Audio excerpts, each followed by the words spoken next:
결국 아무것도 없었던 것이 확인되었습니다.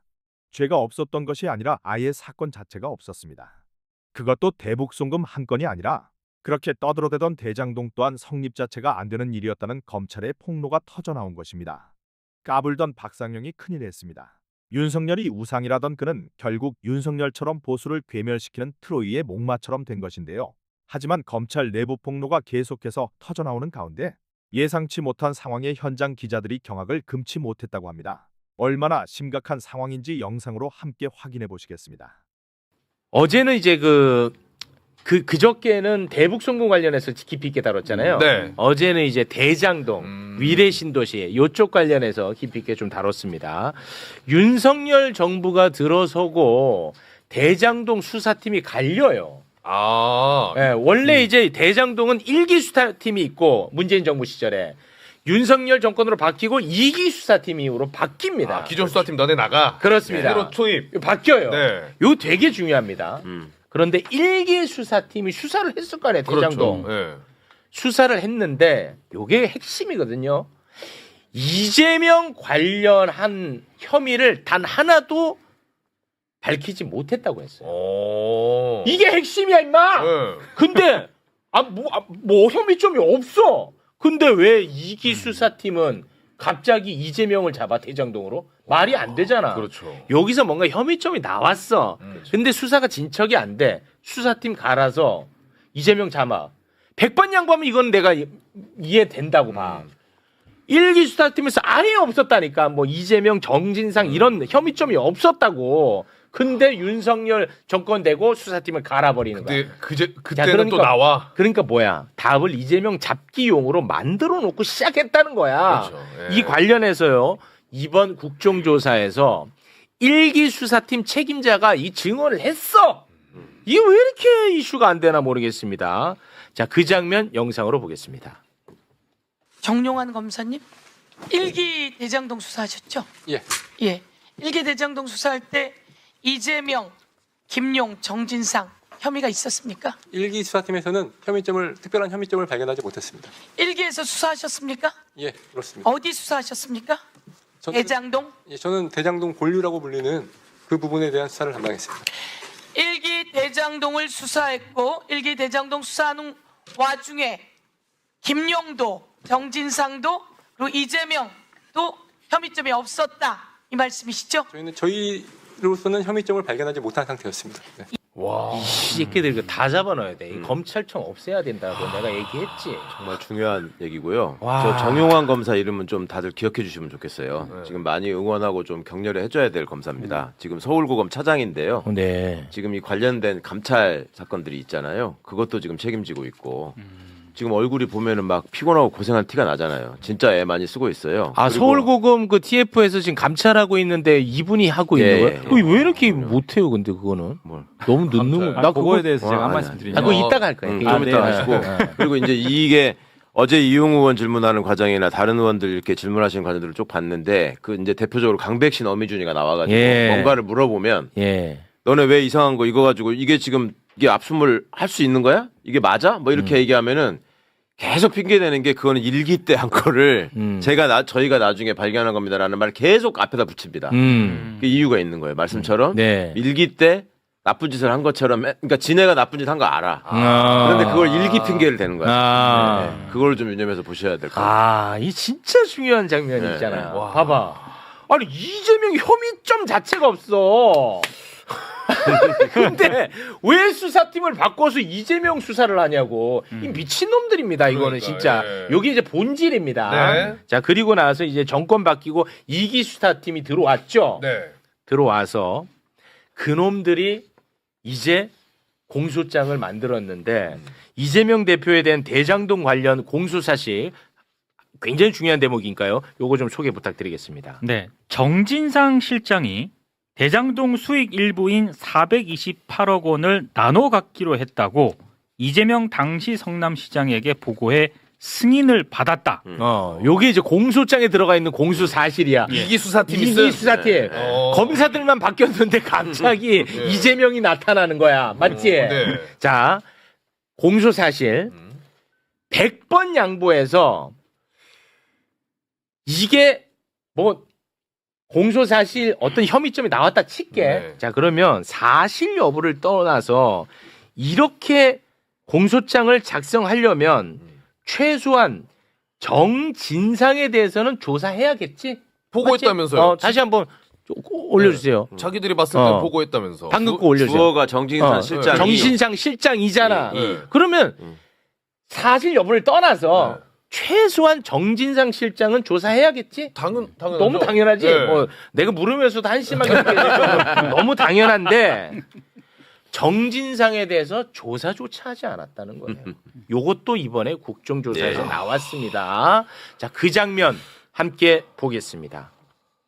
정진상 실장을 데려다가 당신이 이재명 대표에게 428억 여차저차 준답되다라고 보고했다는 조사 받은 적 없죠? 그런 조사는 없는 것 예, 같습니다. 아니요, 합시다. 예, 예. 그러면은 어떻게 공소장에다가 정진상을 통해서 이재명에게 보고해서 승인받았다는 내용을 쓸 수가 있습니까? 그 유동규 씨가 그렇게 진술을 했던 것으로 기억합니다. 그래요? 예. 유동규가 정진상 실장이 이재명에게 보고한 현장을 봤다는 겁니까? 그 진술의 신빙성은 재판부에서 판단하시지 않을까 싶습니다. 정진상 실장이 보고했다면은 최소한도 정진상 직접 조사를 통해서 그런 진술을 듣거나 두 번째 정진상 실장이 이재명 대표의 보고한 녹취 파일이 나오거나 정진상이가 이재명 대표에게 보고하는 장면을 목격자 진술이 있지 않으면은 이렇게 공소장 쓸 수가 없습니다. 와, 근데 이거 진짜 해도 너무한다. 어떻게 진짜 해도 너무합니다. 당사자한테. 그 양문화 의원님이 그 국조특위에서 그 진행하는 거 보면은 굉장히 점잖게 하십니다. 근데 저 때요 엄청나게 화가 질책을 나셨어요. 했어요. 네. 완전 왜냐하면은 그냥 직관적으로 봐도 너무나 명백하게 네. 그 공소장을 저렇게 쓸 수가 없는 어떤 수사 결과물을 가지고 마치 직접 정진상이 그 진술한 것처럼 공소장에 기재가 돼 있잖아요. 네. 정작 정진상의 진술은 직접 청취한 바도 없고 조사한 바도 없는데. 미치겠다, 진짜. 그러니까 양fun아 의원님이 그런데요. 저 어미준 증인이 계속 자기 변명을 합니다. 말장난. 말장난이에요. 네, 계속 변명을 하는데 양문화 의원님 참다 폭발해가지고 네. 엄청나게 질책을 했어요. 아, 그러니까 저런 방식으로 그 어미준, 강백신 이 두 사람이 어제 계속 저렇게 변명을 했습니다. 네. 이 어미준 이거 어떻게 해야 됩니까? 이런 인간을. 그래서 저것들은 저희는- 저런 공소장을 쓰면서 출세해서 저까지 간 자들이에요 원래. 근데 너무 심하잖아요. 그렇죠. 근데 저렇게 해가지고 손해를 본 적이 없거든 쟤들이. 어미준이나 한명숙 총리 사건 때부터 등장하잖아요. 네. 역사가 깊어. 네. 최근에 그리고 저렇게 쿠팡까지. 해서, 쿠팡까지 쭉 이어지잖아요. 진짜 나는 근데 정말 놀랐어요. 이거 보고. 맞아요. 와, 나 진짜 어떻게 정진상에 대해서 이거 조사조차 하지 않고 공소장을 이렇게 쓰냐고. 와, 만약에 당시에 이거 언론에 이거 나왔어 봐라. 야, 이거 이재명 이거 빼박 증거 아니냐라고 썼을 거 아닙니까? 물론 그렇게 썼고 네. 그 당시에. 그러니까 이제 다 했더라고. 소위 정영학 녹취록 있잖아요. 예. 10년 동안 모아놨던 그 녹취록. 음. 거기에 정진상도 등장 안 해, 이름이. 예. 김용도 등장 안 해. 음. 이재명도 등장 안 해. 네. 예. 딱 용자 하나는 있다더라고. 정민용인지 이 뭔 용인지가 있대. 그러니까 앞에는 뭉개고 용 같은 소리가 하나 있어. 그 김용 아니야. 정민용이 있지. 어디에도 김용도 없고 전진상도 없고 이재명도 없어. 네. 그래서 물어봤어요. 야, 일기 수사팀 정용환 팀장, 당신 이거 녹취 들었냐? 예. 그랬더니 역할 분담해서 들었다 그랬어요. 네. 들었는데 혐의점을 발견하지 못했다 그랬고 자기들끼리 치열하게 토론했고 그래서 이재명이 들어가지 않았다 이렇게 이제 대답을 한 건데 똑같이 물었어요. 엄미준, 강백씨, 니도 이거 들었냐? 안 들었대요. 이 녹취를 지들은 듣지도 않았어. 네. 그러면서 조작된 속기록을 속기록, 가지고 예. 그대로 썼는데 그럼 뭐냐? 이 윤석열 정권이 22년 5월 9일 날 취임한 직후에 네. 곳곳에 현안 팀 내지는 현안 대응팀 생겨요. 국정원에도 생기고 안보실에도 생겨요. 자, 이 현안 중요한 팀이. 얘기입니다. 들어야 그리고 돼요.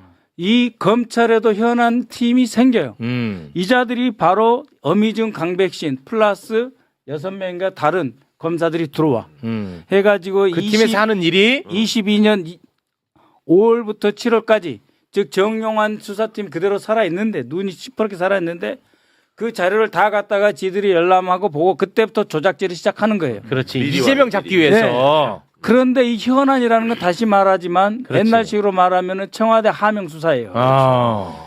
윤석열이 하명한 거는 다 현안이야. 아. 그러니까 중대 국가적 과제 뭐 이러잖아요. 정권이 출범하면 뭐 전략 과제, 무슨 과제, 중점 과제 이렇게 나누는데 전략 과제, 중점 과제 그런 게 아니고 현안으로 뚝뚝 떨어진 것은 다 윤석열이가 지시한 거예요. 네. 그럴 수 국정원에도 있는 똘마지들만 뽑아다가 딱 뽑아가지고 해놓고. 자, 근데 여기 이제 핵심이 뭐냐? 현안이라고 해갖고 검찰 TF를 꾸렸다고 했잖아. 네. 거기서 무슨 뭐 마약 사범 잡고 뭐 강력범죄 잡는 현안이 아니고 정적 이재명 제거가 현안이라는 게 핵심이야.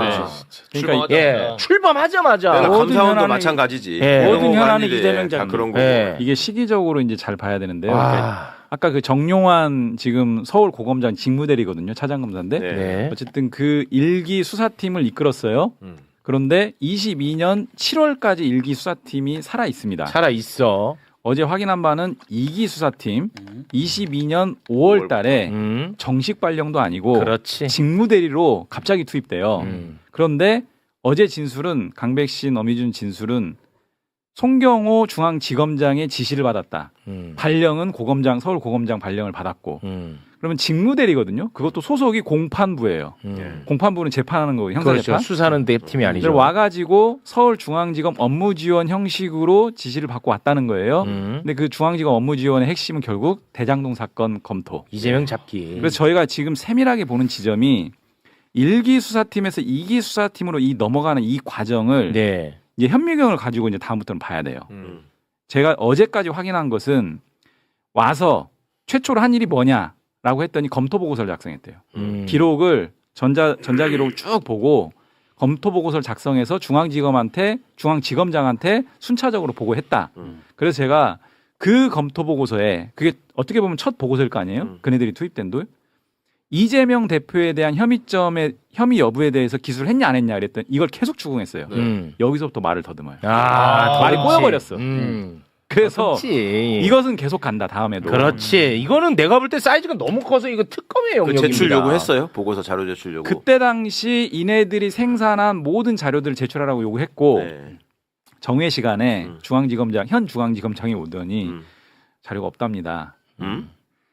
그런데 그러면 공문서로 생산된 걸 폐기됐다라고 하면 무단 폐기했으면 그것도 범죄거든요. 네. 그래서 일단 내라. 없으면 없는 사유까지 기재해서 내라. 네. 네. 공식적으로 문제 삼겠다라고까지 네. 했고 이 부분과 관련해서는 항상 어제의 기조가 자기 변명들은 매우 세밀하게 진술을 하는데 뭔가 리스크가 있는 진술은 정확히 기억이 안 납니다로 다 빠져나갔거든요. 그렇습니다. 그래서 제가 다음번 또 부를 테니까 기억을 정확하게 살려서 와라. 알겠습니다. 지금 오늘 다룰 게 많아서. 그 지점이 중요합니다. 네. 이게 굉장히 중요해. 이게 국정조사에서 지금 어마어마하게 성과를 많이 내고 있거든. 근데 좀 아쉬운 거는 그냥 보통의 사람들이 국정조사만 보면 좀 어려워. 우리도 봉지욱한테 예습을 했기 때문에 이걸 맞아, 알아듣는 맞아. 거지. 아니면 이거 못 알아들을 거예요. 아, 우리도 봉지욱 아니었으면 뭔가 싶을 거야. 네, 그게 좀 아쉽습니다. 배경 그래서 설명하기엔 예. 주어진 시간이 짧아. 그렇습니다. 그래서 좀 빠르게 좀 쉽게 정리하겠습니다. 네. 요거 굉장히 중요한 부분이었습니다. 지금까지 이해 다 되고 있어요. 됐죠. 네. 자, 그리고 요것도 이제 봉지욱이랑 같이 우리가 다뤘던 내용인데 2022년 9월 남욱 변호사 네. 위례 신도시 건으로 기소할 당시에 정일권이라는 검사 우리가 한번 다룬 적이 있어요. 정일권. 네. 정일권 부장 검사가 남욱을 협박을 했다는 그 사실을 최근에 남욱이 법정에서 진술을 했다. 우리가 한번 다룬 적이 있어. 무시무시한 내용. 그거 다시 한번 남욱의 법정 진술 소개 부탁드립니다. 자, 이렇게 진술합니다. 2022년 9월 당시 정일권 부장검사가 아이들 사진을 보여주면서 애들 봐야 할 거 아니냐. 여기 계속 있을 거냐라고 했다. 그러면서 배를 갈라서 장기를 다 꺼낼 수도 있고 환부를 도려낼 수도 있다. 내려가서 곰곰이 생각해봐라라고 했다. 그날 잠을 한숨도 못 잤다. 와, 맞아, 기억나요. 와. 심지어 남욱은 법조인인데도 얼마나 무서웠겠냐. 네. 근데 일반인이 이런 걸 당해봐라. 오줌 질입니다. 그럼요. 이 이시원이라는 인물 자체의 그 특징을 좀 보면 알 수 있을 것 같아요. 윤석열 검찰의 뭐 소위 말 이제 친윤 라인 중에서도 그 뭐 아주 가까운 사람이라고 알려져 있죠. 그리고 과거의 행적을 보면 유성 그 간첩 조작 사건 당시에 담당이었고, 그리고 이것으로 인해서 이 사람은 수사도 받았고 뭐 처벌도 받고 그랬던 거 아닙니까? 징계 받았어. 예. 그만으로도 사실 검사 자격 없는 겁니다. 그런 사람이다 보니까 이 사람이 이 관련돼서 어떤 작업들을 했을까, 그러니까 쌍방울 대북송금에 관련해서도 얘기를 할 수 있는 것인데, 그냥 단순히 개인 이시원이 작동을 한 게 아니라 대통령실이 작동을 했다면, 그리고 국가안보실 얘기도 지금 나오고 있는 거 아니에요.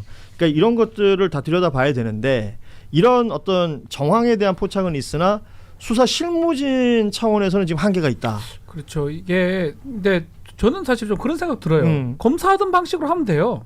그림 그리는 걸 잘하거든요. 그림 그릴 필요도 없어요. 저는 윤석열이 시켰다고 보거든요. 예. 제 생각이에요. 아니면 말고 그래 그려놓고 시작하면 돼요. 예. 그러니까 그래서 거기 하나하나 밑그림을 채워넣는 게 증거들이거든요. 예. 그러니까 저는 사실은 그 앞에 게 나왔다고 보면 될 것 같아요. 공직기강 비서관실, 국가안보실. 이건 대통령의 대통령실의 기관들입니다. 그렇죠. 예. 국정원 좀 다르지요. 국정원이 못하니까 국가안보실에서 하겠다라는 거는 무슨 이시원이 자기가 어떻게 합니까? 그렇죠. 그럼 예. 대통령이나 뭐 대통령 술 먹고 있었으면 대통령 같은 사람이 시켰다고 봐야 될 것 같아요. 그러니까 그 지휘 라인이라는 게 있을 테니까. 예, 그래서 그게 저는 핵심이라고 보고 사실은 자꾸 증거 찾기 어려워요. 시간도 많이 지났고, 더 문제는 이런 사건에 증거를 자꾸 가리는 사람이 다 검사나 이런 사람들이 관여돼 있거나 친구거나 아는 사람이거나 지인이거든요. 그러니까 이 사람들이 어떻게 자백하고 고백하겠습니까? 그래서 저는 좀 쭉쭉 나가도 된다. 우리 기자님은 죄송하지만 저는 쭉쭉 나가라 그냥 일단. 아니면 말고는 하면 안 되지만 기계 만들면 돼요. 검사가 하던 방식대로 하면 돼요. 검사들이 계속 그렇게 맞아요. 대북송금 사건을 만들어 왔어요. 우리도 만들어 볼게 라고 하면 돼요. 2차 특검에 대한, 그러니까 사실 생각해 보세요, 여러분. 3특검이 처음에 출범할 때도 그랬고, 그 마지막이 개연치 못한 부분들이 있었습니다. 그게 뭐 검사라든지 법원이라든지 그 중간 과정에서 턱턱 막혔던 부분들, 여기까지 수사해야 된다라고 출범한 게 2차 종합특검이에요. 그럼 출범할 때는 국민적 염원이 있었다라고 본다면, 이게 출발했다고 끝이 아니니까. 그러니까 수사를 잘할 수 있게끔, 그리고 향후에 공소 유지를 잘할 수 있게끔 뭔가 뒷받침해 줘야 될 부분이 있다면, 그것은 또 뭐 여론을 환기시킨다든지 다양한 형태가 필요할 것 같고요. 지금 말씀하신 우리 박준 변호사 얘기처럼 국민의 어떤 그 방향성이라는 게 있으니까 이걸 좀 믿고 좀 이렇게 뭐랄까요, 좀 빠르게 진도를 빼나가도 된다. 두 발짝 세 발짝 가도 어허. 뭐 어쩌라고요. 대북송금 사건이 딱 그랬던 거예요. 저는 그래서 그냥 거울 치료 같은 거예요. 아니 변호사비 대납을 하다가 갑자기 뜬금없이 김정은에 돈 줬다고 이걸 만들어낸 거 아닙니까? 네. 얼마나 웃깁니까 지금 돌이켜보면. 예. 코믹 같은 짓이에요. 어떤 놈이 어떤 사람의 발상인지 몰라도 야 저 북한에 돈이 갔으면 뇌물이고 이야 저 가능성 좀 줬을 것 같은데 이재명 가고 싶어서 했겠지라고 예. 만들어낸 거 아닙니까? 마찬가지입니다. 아. 윤석열이가 정치인 정적 제거하고 싶겠지라고 생각하고 한 두세 발자국 나가셔도 되고요. 증거는 낼 거라고 봅니다. 예. 오반가요 제가? 아니 뭐 많은 분들이 비슷한 생각을 하시는 것 같아요. 댓글창 봐도 이제 그렇게 지금 하시네. 이걸 보면 이게 진짜 우리가 언론을 포함해서 검사들만 부끄러운 일이 아니고요. 언론들도 그냥 몇 바닥씩 썼어요. 그 시절에 뭐 800만 달러 하면서 뭐 300만 불은 방북대 까고 500만 불은 스마트밤 비용이고, 실제로 오혁진 기자님뿐만 아니라 봉지욱 기자 포함해서 이 사건 취재하던 기자들이 목 놓아서 그거 아니에요라고 사실관계를 밝혀서 얼마나 많은 탐사 보도를 해줬습니까? 예. 그럼에도 불구하고 소위 레거시 미디어들이 매일 이런 걸 쓰니까 아유 뭐 북한에 돈 갖다 주고 북한 가려고 했는데 못 갔던 거짓말쟁이 아니야라고 이재명이라는 정치인을 프레임한 거잖아요. 거짓말쟁이 뭐 이렇게. 근데 저는 그것에 대한 총체적인, 그러니까 국가기관이 총동원이 돼서 한 사람의 정치인을 완벽한 거짓말쟁이, 그리고 뭐 완전한 뭐라 그래야 됩니까? 뭐 마타도 이런 걸 한 거예요. 예. 근데 그것에 대해서 지금 하나씩 뭐 국정원, 그다음에 국가안보실, 사실은 여기에 핵심 라인은 검사 출신들인 그러니까요. 거죠. 예. 근데 이거를 중심적으로 이렇게 만들어 갔다. 이게 상당히 기가 막힌 것이고, 그럼에도 불구하고 여전히 사과와 반성은커녕 오히려 뭐가 문제냐라고 자기들끼리 앉아가지고 무슨 뭘 했죠? 박상영 검사 불러다 놓고 자기들끼리 청문회를 했잖아요. 실체적 진실이 뭐 이런 얘기를. 기가 막힌 겁니다.